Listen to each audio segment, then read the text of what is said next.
Morning friends. आप सबों का हार्दिक अभिनंदन है मेरे इस यूट्यूब चैनल में। इस यूट्यूब चैनल के माध्यम से आप अपने प्रश्नों के जटिलताओं को समझ सकते हैं और साथ ही साथ मेरे साथ प्रश्न को सॉल्व भी कर सकते हैं और इसके बेहतर एक्सप्लेनेशन को भी देख सकते हैं। तो बने रहिए इस चैनल में, और अगर आप नए हैं तो इस चैनल को जरूर सब्सक्राइब करिए। चलिए स्टार्ट करते हैं। पहला क्वेश्चन आपकी स्क्रीन पर है, कुनमिंग जैव विविधता कोष। ये जो कुनमिंग जैव विविधता कोष है उसके संदर्भ में प्रश्न पूछा जा रहा है। I would like tools. देखिए, ये कुनमिंग जैव विविधता एक नया कोष बनाया गया है। तो सबसे पहली बात तो ये चीन के द्वारा बनाया गया है। चीन का मतलब एक प्रस्ताव है कि ऐसा कुनमिंग जैव विविधता कोष, उसके बारे में आपको बताना है कौन सा कथन सही है। कुनमिंग जैव विविधता कोष की घोषणा जैव विविधता सम्मेलन CBD के पक्षकारों के 15वें सम्मेलन में की गई थी। ओके, यह विकासशील देशों में जैव विविधता के संरक्षण के कारणों का समर्थन करता है।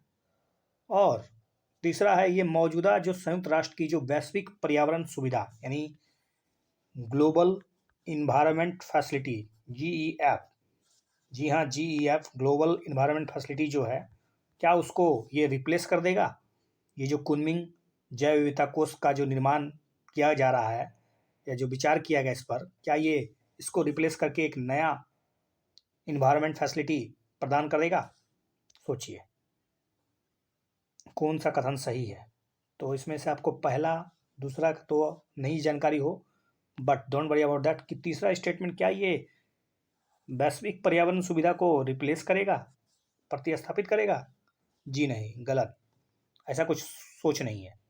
ठीक है, ये विकासशील देशों के जैव विविधता के संरक्षण के लिए काम करेगा। ऑफकोर्स चूंकि चाइना तो विकासशील देशों की कैटेगरी में आता है, अपने आप को कहता है। और रही बात कुनमिंग परियोजना, जो कि जैव विविधता की कोष की जो घोषणा की गई है वो कॉप यानी COP15 में की गई थी। ठीक है, तो दो, एक और दो I think right answer. Okay, दूसरा स्टेटमेंट तो जनरल सा है तो इसलिए दूसरा स्टेटमेंट तो सही ही होगा, तो एक भी सही है। तो इसका सही जवाब आपको पता चल गया होगा। ठीक है, कुनमिंग जैव विविधता कोष स्थापित किया जाएगा, ऐसा एक सम्मेलन में सोचा जा रहा है। ये कॉप, ठीक है, ये आपको COP15 में इसकी मतलब एक तरह से परियोजना है COP15। ठीक है, कॉन्फ्रेंस ऑफ पार्टी जिसको बोलते हैं। आपको पता होगा पेरिस सम्मेलन कौन से कॉन्फ्रेंस में हुआ था, मुझे आप कमेंट सेक्शन में बताइए विच सेक्शन में पेरिस सम्मेलन हुआ। देखिए, इसको एक नया नाम भी दिया गया है। इसको हम लोग नया नाम 30x30, ठीक है, एजेंडा के रूप में जानते हैं। 30x30 जब कभी आए 30x30, ठीक है, 30x30 अगर कोई योजना हो तो वो कुनमिंग परियोजना है। कुनमिंग जैव विविधता कोष से संबंधित है, जो कि 2030 तक जो पृथ्वी और भूमि की जो महासागर की जो संरक्षित स्थिति है उसको 30% वहन करेगा। मतलब पृथ्वी की भूमि महासागर को संरक्षण प्रदान करना हो, उसके लिए जो फंड मिलेगा कहाँ से मिलेगा? तो ये परियोजना, ये जो उद्देश्य है कुनमिंग बायोडाइवर्सिटी, ठीक है, संरक्षण या ग्लोबल इन्वायरमेंट फैसिलिटीज के जैसा ही विकासशील देशों के लिए बनाया जा रहा है। ठीक है, और ये संयुक्त राष्ट्र की पर्यावरण सुविधा जो पहले से ही मौजूद है वो विकासशील देशों को हरित परियोजनाओं के वित्त पोषण में जो मदद करता है। ऐसे तो ग्लोबल इन्वायरमेंट फैसिलिटी बहुत से परियोजनाओं पे अपनी सहायता प्रदान करता है, आप जानते हैं। जैसे सिंपल जैसे UNFCCC है, UNFCCC, UNCCD, उसके बाद CBD, उसके बाद मिनीमाटा कन्वेंशन, उसका और बताएं तो पॉप, ठीक है, परसिस्टेंस ऑर्गेनिक पॉल्यूटेंट्स। इससे लड़ने के लिए जो आपको वैश्विक सुविधा, जो आपको फंड मिलता है वो ग्लोबल इन्वायरमेंट फैसिलिटी से मिलता है। और ये ग्लोबल इन्वायरमेंट फैसिलिटीज कहाँ का प्रोडक्ट है?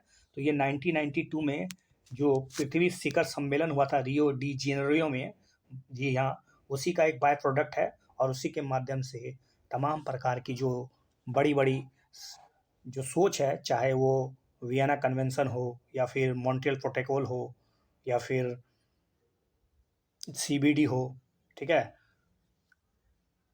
मिनीमाटा कन्वेंशन हो, परसिस्टेंट ऑर्गेनिक पोल्यूटेंट से लड़ने के लिए जो पैसा मिल देना चाहिए विकासशील देशों को, उसके लिए फंड करता है ये।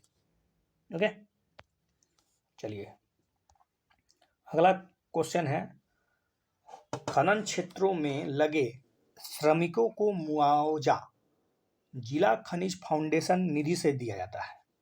क्या जो खनन क्षेत्र में जो लोग श्रमिक हैं उनको जो पैसा कहिए या फिर कहिए तो कंपेंसेशन है, क्या ये जिला खनिज फाउंडेशन ट्रस्ट के द्वारा दिया जाता है? और ये जिला खनिज फाउंडेशन ट्रस्ट में पैसा जो होता है खदान मालिकों से आता है? तो पहला स्टेटमेंट पे सोच लीजिए, क्या ये जिला खनिज फाउंडेशन ही है जो खनन क्षेत्रों में लगे श्रमिकों को मुआवजा प्रदान करता है? और ये जो जिला खनिज फाउंडेशन ट्रस्ट है उसमें जो निधि आती है क्या वो खदान मालिकों के योगदान से मिलता है? दूसरा है कि श्रम और रोजगार मंत्रालय के तहत खान सुरक्षा महानिदेशालय खानों में कामगार के स्वास्थ्य और सुरक्षा के लिए एकमात्र प्राधिकरण है। तो क्या ये श्रम और रोजगार मंत्रालय के तहत स्थापित किया गया है? ये जो जिला खनिज फाउंडेशन ट्रस्ट है क्या ये श्रम और रोजगार मंत्रालय के तहत है? तो आप दोनों कथनों पर विचार कर चुके होंगे मेरे ख्याल से। तो इसका सही जवाब है 1 और 2, दोनों सही है। ओके, चलिए इसके बारे में थोड़ा सा एक्स्ट्रा जानते हैं।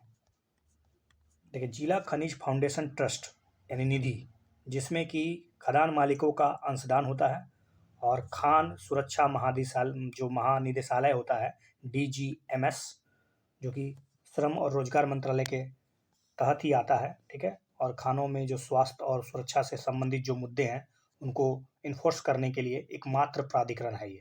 ठीक है, ओके। नेक्स्ट क्वेश्चन पर विचार करना है आपको। बहुत ही बेहतरीन प्रश्न है कि भारत में जो राजनीतिक दल है क्या वो एक गैर संवैधानिक संस्थान है या फिर संवैधानिक संस्थान है? एक बात। दूसरा है कि भारत का निर्वाचन आयोग यानी जो इलेक्शन कमीशन ऑफ इंडिया है क्या वो राजनीतिक दलों को जो मान्यता देता है, चाहे वो क्षेत्र दल हो या राष्ट्रीय दल हो, उनके वोटिंग हिस्से के आधार पर देता है? तीसरी है कि राजनीतिक दल बनाने का अधिकार अनुच्छेद 19 के तहत एक मौलिक अधिकार है। क्या ये एक मौलिक अधिकार है? आप राजनीतिक दल बनाते हैं, देखते हैं कांग्रेस है, बीजेपी है, जनता दल है, बहुत से पार्टियां हैं, सात पार्टियां जो है राष्ट्रीय पार्टियां हैं कि 8 पार्टियां, मुझे बताइए 8 पार्टियां हैं निश्चित रूप से, और इसके अलावा कई भी क्षेत्रीय दल हैं। तो आपको पता हो कि राजनीतिक दल बनाने का अधिकार जो है वो फंडामेंटल राइट्स नहीं है। तो तीसरा तो गलत हो गया। ठीक है, देखिए इनमें से पूछा गया कौन सा सही नहीं है, तो जैसा कि आपने तीसरा तो एलिमिनेट कर दिया। रही बात कि क्या ये गैर संवैधानिक है, गैर संवैधानिक यानी नॉन कॉन्स्टिट्यूशनल, जी हाँ ये गैर संवैधानिक है। तो दूसरा भी सही हो गया और पहला भी सही हो गया, क्योंकि राजनीतिक दलों को जो मान्यता मिलती है, चाहे वो राष्ट्रीय दल हो चाहे वो क्षेत्रीय दल हो, वो चुनाव आयोग भारत के इलेक्शन कमीशन ऑफ इंडिया के द्वारा आर्टिकल 324 में जो पावर मिलता है इलेक्शन कमीशन ऑफ इंडिया के तहत, उनके जो कार्य क्षेत्र होते हैं, उनके जो मतलब जितने प्रकार के एरिया होते हैं, उनका जो प्रमुख रोल होता है वो आर्टिकल 324 में इलेक्शन कमीशन ऑफ इंडिया के बताया गया है। और इसी में राष्ट्रीय दल और क्षेत्र दलों की मान्यता उनके वोटिंग परसेंटेज के आधार पर दिया जाता है। ठीक है, तो I think you got the answer. इसका सही जवाब क्या होगा? इसका सही जवाब होगा 1, 2।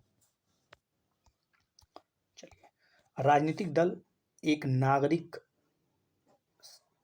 को का एक ऐसा संगठित समूह है जो शासन के संबंध में एक जैसा विचार रखते हैं, मतलब उनका कॉमन सोच होता है, कॉमन विचारधारा होती है और एक इकाई के रूप में काम करते हैं।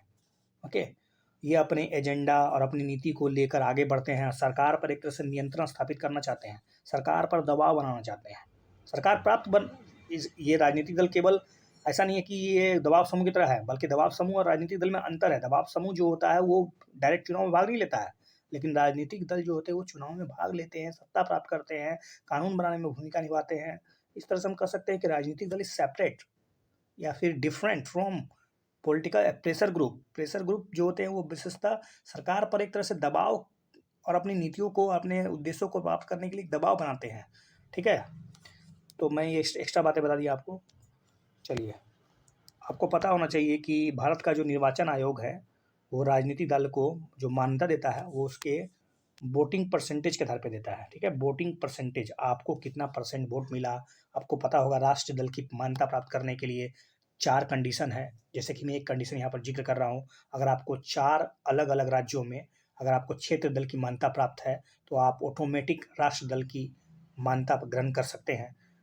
क्या फ़ायदा होगा इसके साथ? तो जब राष्ट्रीय दल हो या क्षेत्रीय दल की मान्यता मिलेगी, तो आपको इस विशेष प्रकार के लाभ प्राप्त होंगे, ठीक है? आपकी स्पेशल प्रतीक होंगे, आपको जो क्या बोलते हैं स्टार कैम्पेनर, उनकी संख्या आपको 40 मिलेगी, ठीक है? इसके अलावा और भी तमाम प्रकार की सुविधाएँ मिलती हैं। टेलीविज़न पर, रेडियो पर आपके प्रसारण जो होंगे मुफ़्त होंगे। इस प्रकार की सुविधाएँ आपको जब आप राष्ट्र दल की मान्यता प्राप्त करते हैं तब मिलता है। और भारत में राजनीतिक दल एक गैर संवैधानिक इकाई है। इसका संविधान में ज़िक्र नहीं है, बल्कि इसका ज़िक्र जो है वो आपको बता देता हूँ। ये इसका ज़िक्र है 1951 के representation of people act RPA में देख सकते हैं आप। आरपीए में 1951 में इसमें ज़िक्र किया गया है राजनीतिक दल के बारे में, इसलिए ये एक एक्ट के माध्यम से आया है, इसलिए इसको गैर संवैधानिक कहा गया है।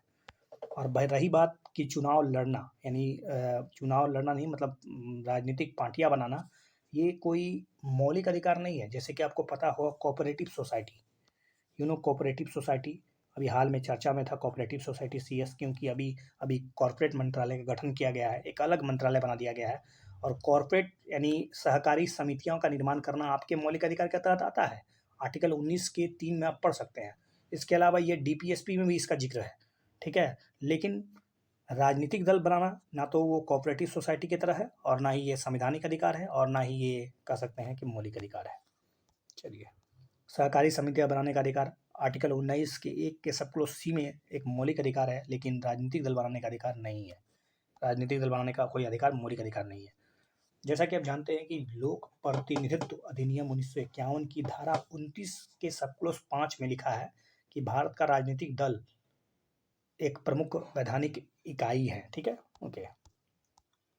अगला क्वेश्चन भी अच्छा क्वेश्चन है, एनसीबीसी से संबंध है, यानी राष्ट्रीय पिछड़ा वर्ग आयोग के बारे में आप कितना जानते हैं? इस प्रश्न को देखिए ध्यान से, एनसीबीसी मन में रखिए। एनसीबीसी राष्ट्रीय पिछड़ा वर्ग आयोग सामाजिक न्याय अधिकारिता मंत्रालय के तहत एक, ध्यान रहे, सामाजिक अधिकारिता मंत्रालय के तहत एक गैर संवैधानिक इकाई है। क्या ये गैर संवैधानिक है? एनसीबीसी, ठीक है, national commission for backward classes, okay. NCBC क्या ये कॉन्स्टिट्यूशनल बॉडी है या नॉन कॉन्स्टिट्यूशनल बॉडी है? इंदिरा साहनी आयोग बनाम भारत संघ का यह परिणाम है, मतलब एनसीबीसी का निर्माण जो है वो वास्तव में इंदिरा साहनी केस के जजमेंट से निकल कर आया था, और इसके पास सिविल कोर्ट के पावर है, मतलब सिविल कोर्ट का जैसा अधिकार है। तो कौन सा कदम सही है?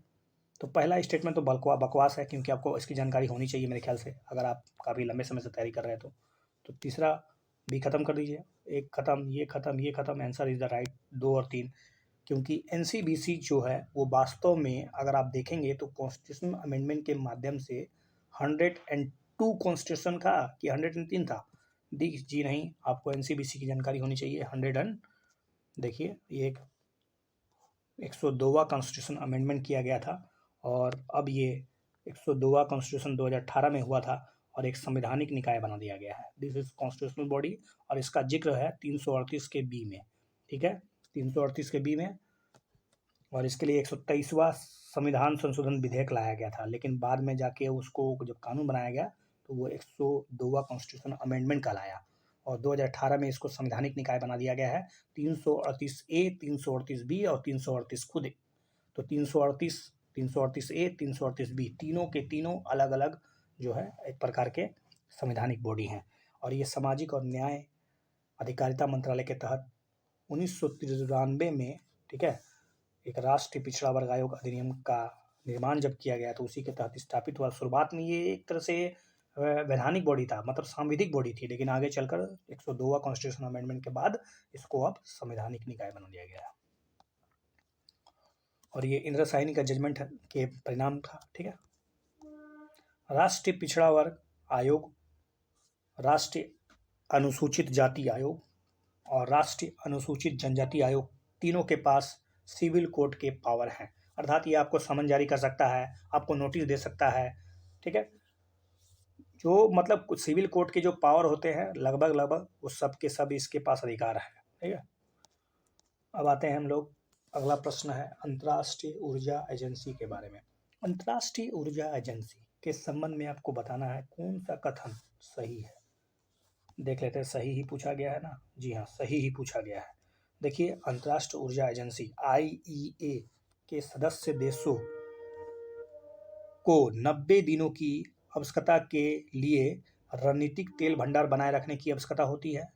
ओके, मतलब आपके पास कम से कम 90 दिन का स्ट्रेटेजिक रिजर्व ऑयल होना चाहिए, तेल भंडारण करने की क्षमता 90 दिन के आसपास कम से कम। भारत इसका पूर्णकालिक सदस्य है क्या? IEA का पूर्णकालिक सदस्य भारत है, और विश्व ऊर्जा आउटलुक IEA द्वारा प्रकाशित किया जाता है। कौन सा कथन सही है? देखिए, इसमें से सिंपल सी बात है, आपको पता होना चाहिए, भारत जो है इसका पूर्णकालिक सदस्य तो है नहीं, तो दूसरा तो खत्म, दूसरा खत्म। रही बात, पहला स्टेटमेंट बिल्कुल सही है, और दूसरा और तीसरा स्टेटमेंट आपको याद करना पड़ेगा कि ये जो विश्व ऊर्जा आउटलुक रिपोर्ट जो है ये IEA द्वारा ही प्रकाशित किया जाता है हर साल, ठीक है। तो इसका सही स्टेटमेंट है C is the right answer. Let's see about it. देखिए, अंतर्राष्ट्रीय ऊर्जा एजेंसी ने भारत को अभी अभी पूर्णकालिक सदस्य बनाने के लिए आमंत्रण दिया है, लेकिन भारत के पास जो पहला कंडीशन है कि उसके पास 90 दिन का जो रिजर्व स्ट्रेटजिक ऑयल रिजर्व भंडारण होना चाहिए। भारत के पास तो है ही नहीं, भारत के पास तो ऑलमोस्ट 10 दिन का स्ट्रेटजिक रिजर्व ऑयल भंडारण क्षमता है, तो ऑटोमेटिक भारत IEA का सदस्य तो बन नहीं सकता है। और दूसरी बात, IEA का सदस्य बनने के लिए आपको पहले तो OECD का मेंबर बनना पड़ेगा, तो OECD का मेंबर जो नहीं है वो IEA का मेंबर कैसे बन सकता है? भारत OECD का मेंबर है नहीं। ओके, तो वर्तमान का भारत में अगर स्ट्रेटजिक भंडारण देखा जाए, स्ट्रेटजिक भंडारण तो 9.5 दिन के बराबर है, 9.5 दिन, मात्र 9.5 दिन, जबकि रिक्वायरमेंट कितनी है? 90 दिन की। तो ये तो संभव नहीं है। और दूसरी बात, IEA की स्थापना अगर एक्स्ट्रा बात करें तो ये 1974 में स्थापना हुआ था, और OECD का मतलब एक आर्थिक सहयोग और विकास संगठन के औद्योगिक देशों के द्वारा इसका स्थापना किया गया, ताकि ओवरऑल जो विश्व में जो खास करके जो बड़े बड़े देश है उनमें जो ऑयल की जो डिमांड है, उनकी जो कीमत है, उनमें जो फ्लैक्चुएशन होता है, उनकी जो मांग, उनके सप्लाई के बीच जो अंतर होता है, उसको बेहतर तालमेल बनाया जा सके, एक तरह से रेगुलेशन किया जा सके उस पर, इसके लिए OECD ने आर्थिक सहयोग और विकास संगठन के माध्यम से IEA की स्थापना की थी। और IEA के सदस्य बनने वाले इच्छुक देशों को OECD का मेंबर होना पड़ेगा। जैसा कि मैंने बताया है कि आपको OECD का मेंबर होना पड़ेगा, और भारत OECD का मेंबर नहीं है, तो आपके पास संभावना ही नहीं है कि आप IEA की सदस्य बन जाएं। सब इसका शर्त सीधा है कि अगर कोई देश IEA का मेंबर है तो इसका मतलब है कि वो OECD का भी मेंबर है। जी हाँ, बिल्कुल सही कहा। लेकिन क्या कोई OECD का मेंबर है तो क्या वो ऑटोमेटिक IEA का सदस्य बन जाएगा? जी नहीं, ये दोनों एक दूसरे के पैरेलल नहीं है, इससे गलती मत कीजिएगा। और 90 दिन के तेल आयात का वाणिज्यिक स्टॉक रखने की 2 कंडीशन तो पूरा कीजिए, तब IEA का मेंबर बनिएगा, अदरवाइज इट्स नॉट पॉसिबल। और ये एक रिपोर्ट है, जो रिपोर्ट जिसका नाम है विश्व ऊर्जा आउटलुक, ठीक है, विश्व ऊर्जा आउटलुक रिपोर्ट, तो ये IEA के द्वारा निकाला जाता है। ओके, काफ़ी कुछ बताया मैंने। अगला क्वेश्चन है आपके स्क्रीन पर, international consortium of investigative journalist के संबंध में निम्नलिखित कथनों पर विचार कीजिए। International consortium of investigative journalist के संबंध में बताना है आपको। International consortium of investigative journalist ICIJ, ये संयुक्त राष्ट्र की, क्या ये संयुक्त राष्ट्र की शाखा है? संयुक्त राष्ट्र की मीडिया शाखा है। 100 से अधिक देशों में फैले पत्रकारों और मीडिया संगठनों का एक नेटवर्क है। पिछले कुछ वर्षों में ICIJ ने हाल में प्रकाशित पेंडोरा पेपर्स की दर्जनों जांच जारी की है। कौन सा कथन सही है पूछा गया। तीनों स्टेटमेंट आप देख लीजिए, और इसके ऑप्शंस हैं इस प्रकार। क्या ये ICIJ संयुक्त राष्ट्र की मीडिया शाखा है? ऐसा तो नहीं लगता है, क्योंकि ऐसा कोई खबर में नहीं था। तो पहला स्टेटमेंट गलत है, इसका मतलब पहला ख़त्म, पहला दूसरा और चौथा ख़त्म। अब रही बात, तो कॉमन सेंस लगा सकते हैं आप कि ये काम तो ओवरऑल मीडिया और उसके घरानों को ही करेगा, तो 100 से अधिक देशों में फैला है और पत्रकारों की मीडिया संगठनों का एक नेटवर्क ही होना चाहिए। और ये पेंडोरा बॉक्स अभी हाल में बहुत चर्चा में है, उसने पेंडोरा बॉक्स की दर्जनों जांच करी है, तो इसका सही जवाब होना चाहिए 2 और 3। Let's see something about it. जी हाँ, बिल्कुल सही है। प्रकाशित पेंडोरा पेपर्स एक बार फिर दुनिया में चर्चा में आया है और दुनिया के जो 117 देशों में मीडिया के 600 से अधिक पत्रकार इसमें शामिल है। तो कह सकते हैं कि बहुत ही मतलब भ्रष्टाचार और सत्ता की जो जवाबदेही है उसके मामलों में ये विस्तृत जांच करता है और आईसीजे पूरी तरह से दान द्वारा वित्त पोषित है, ना कि ये यूनाइटेड नेशन से कुछ जुड़ा हुआ है। ओके, चलिए अगला क्वेश्चन हम लोग बढ़ते हैं। सिलिकोसिस से संबंधित एक प्रश्न है। सिलिकोसिस या सिलिकोसिस के कथनों पर विचार करना है। सिलिकोसिस बीमारियों को न्यूमोकोनियोसिस परिवार का हिस्सा माना जाता है। न्यूमोकोनियोसिस परिवार का हिस्सा है जिसके द्वारा धूल के संपर्क में आने के कारण व्यावसायिक रोगों के रूप में इसको वर्णित किया गया। क्या ये व्यावसायिक रोगों के रूप में वर्णित है सिलिकोसिस बीमारी? ओके, नेक्स्ट ऑप्शन, ये लाइलाज है और अस्थायी विकलांगता का कारण बनता है और इन्हें उपलब्ध नियंत्रण और उपायों और टेक्नोलॉजी द्वारा पूरी तरह से रोके जा सकते हैं, मतलब इसको रोका जा सकता है पूरी तरह से। और राजस्थान जो है वो सिलिकोसिस को महामारी रोग के रूप में अधिसूचित करने वाला भारत का पहला राज्य था। महामारी घोषित कर दिया गया इसको, सिलिकोसिस को, और वो राज्य राजस्थान था। तो देखते हैं इसके बारे में, ऑप्शन ये रहे आपकी स्क्रीन पर और आप फिर से इसको छोटा करके मैं दिखा देता हूँ। ठीक है, तो देख लीजिए, सिलिकोसिस के बारे में सोचना था आपको, सिलिकोसिस बीमारी के बारे में। तो जी हाँ, इसका तीनों का तीनों statement I think is correct. Okay, तो option D is the right answer. Let's see, D is the right answer. Something about it. Rajasthan देश में खनिज उत्पादन के मामले में 17% से ज़्यादा योगदान देता है। पूरा भारत का जितना खनिज उत्पादन होता है उसमें 17% तो राजस्थान से ही उत्पादन होता है। और इस उत्पादन के चक्कर में कहीं ना कहीं पर्यावरण से जुड़ी हुई बीमारी और साथ ही साथ खदानों से जुड़ी हुई जो खतरनाक रसायन है और खतरनाक धूल है उसके कारण एक बीमारी होती है। उस धूल का प्रभाव जो होता है सिलिकोसिस बीमारी होता है। तो सिलिकोसिस को राजस्थान ने 2015 में महामारी के रूप में अधिसूचित किया है और ये पहला राज्य था। सिलिकोसिस बीमारी को या बीमारियों के न्यूमोकोनियोसिस परिवार का हिस्सा माना जाता है। सिलिकोसिस बीमारी को न्यूमोकोनियोसिस परिवार का हिस्सा माना गया है। ठीक है, और ये लाइलाज भी है। नेक्स्ट क्वेश्चन आपकी स्क्रीन पर पब्लिक अकाउंट के संबंध में क्वेश्चन है। भारत के लोक लेखा के संबंध में निम्नलिखित कथनों पर विचार करते हुए बताना है आपको कौन सा कथन सही नहीं है। ध्यान रहे, सही नहीं है पूछा गया है। पब्लिक अकाउंट कमेटी यानी लोक लेखा जो पब्लिक अकाउंट होता है उसके बारे में बताना है। भारत का लोक लेखा में उन लेन देन शामिल करते हैं या उन लेन देनों को जोड़ा जाता है जहां केंद्र सरकार एक बैंकर के रूप में काम करती है। Is it right? राज्य भविष्य निधि और लघु बचत जमा भारत के लोक लेखा खाते के पूर्व अवलोकन से बाहर है। मतलब जो राज्य का भविष्य निधि है या जो स्मॉल फाइनेंस, हम लोग जो छोटे छोटे स्मॉल सेविंग करते हैं, स्मॉल लघु बचत जमा है, वो भारत के लोक लेखा खाते में नहीं आता है। और तीसरा है कि भारत के लोक लेखा से व्यय के लिए संसद की स्वीकृति की जरूरत होती है। मतलब आपको अगर लोक लेखा से खर्चा करना है तो भारत सरकार को या फिर पार्लियामेंट से अप्रूवल लेना जरूरी है। इसका तो मेरे ख्याल से आपको पता होगा कि ये अप्रूवल ज़रूरी नहीं है, तो ये गलत है।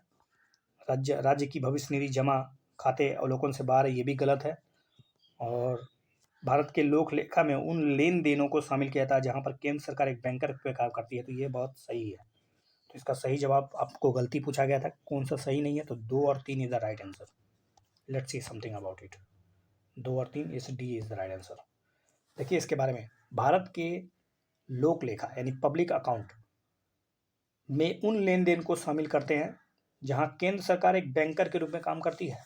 और ये निधि का जिक्र जो है वो संविधान के 266 सब क्लोज 2 में लिखा गया है। ठीक है, आपको पता होना चाहिए भारत का 3 प्रकार का अकाउंट है, जैसे कि संचित निधि, भारत की संचित निधि जिसका जिक्र है 266 के 1 में, उसके अलावा इमरजेंसी जो आपातकालीन स्थिति में जो कंसोलिडेट फंड के अलावा जो और जो होता है ना, कंसोलिडेट फंड के अलावा क्या बोलते हैं उसको, अनिश्चितकालीन या फिर किसी इमरजेंसी स्थिति में जहाँ से खर्चा करना पड़ता है, जिस पर राष्ट्रपति का मतलब एक तरह से अधिकार होता है, उसको 267 में लिखा गया है, 267 के 1 में, ठीक है। और ये जो पब्लिक अकाउंट है उसको 266 के 2 में जिक्र किया गया है। तो 267 और 266 के 2 दोनों से रुपया निकालने के लिए, खर्चा प्राप्त करने के लिए ये पार्लियामेंट की अप्रूवल की कोई ज़रूरत नहीं है। ओके। और ये इस पब्लिक अकाउंट में जो जमा होता है वो कहाँ से होता है, तो ये तो भविष्य निधि से आता है, लघु बचत इत्यादि। ये निधि सरकार से संबंधित नहीं है सर। क्यों? क्योंकि इसको वापस करना पड़ेगा ना एक निश्चित समयावधि के बाद लोगों को, क्योंकि जमाकर्ताओं को वापस करना पड़ेगा। तो इस निधि की ऐसी प्रकृति के कारण इससे जो होने वाले जो व्यय हैं उसके लिए संसद का रेटिफिकेशन का कोई ज़रूरत नहीं है, संसद की अनुमोदन की आवश्यकता नहीं है। ओके, ध्यान रहे, केवल और केवल कॉन्सोलिडेट फंड ऑफ इंडिया से भारतीय की जो संचित निधि है उससे खर्च करने के लिए पहले तो विनियोग विधेयक लाना पड़ता है, और विनियोग विधेयक जब पास हो जाएगा तब एक तरह से सरकार को मतलब अथॉरिटी मिल जाएगी कि आप अपने बजट का जो 1 साल का जो खजाना है उसको खर्च कीजिए। अगर आपका विनियोग विधेयक पास नहीं हुआ तो आपको सरकार को हो सकता है त्यागपत्र देने के लिए मजबूर होना पड़ जाएगा, ठीक है। लेकिन ऐसा कोई केस ना तो लोग पब्लिक अकाउंट में पड़ता है और ना ही जो इमरजेंसी स्थिति में एक आपातकालीन फंड होता है उसके लिए भी नहीं है, ठीक है। तो इस प्रकार मैंने आपको आईएएस बनने के लिए ये जो प्रिपरेशन चल रहा है वो आईएएस स्पेशली क्वेश्चन सब है। इस प्रकार के लेवल आपको आईएएस में मिलते हैं। इसके अलावा आपको पीसीएस में मिलेंगे, लेकिन इतना टफ तो नहीं मिलेगा, लेकिन आप इसको फॉलो करेंगे तो आपका कंसेप्ट काफ़ी क्लियर हो जाएगा। और बने रहिए इस चैनल में, और इस चैनल का नाम है स्टडी ईक्यू। तो स्टडी ईक्यू में आइए और इस वीडियो को लगातार देखिए। इस तरह के वीडियो को और अगर प्राप्त करना चाहते हैं तो मेरे चैनल को थोड़ा सा मोटिवेट कीजिए, थोड़ा सा सब्सक्राइब कीजिए और आगे बढ़ाइए। Thank you.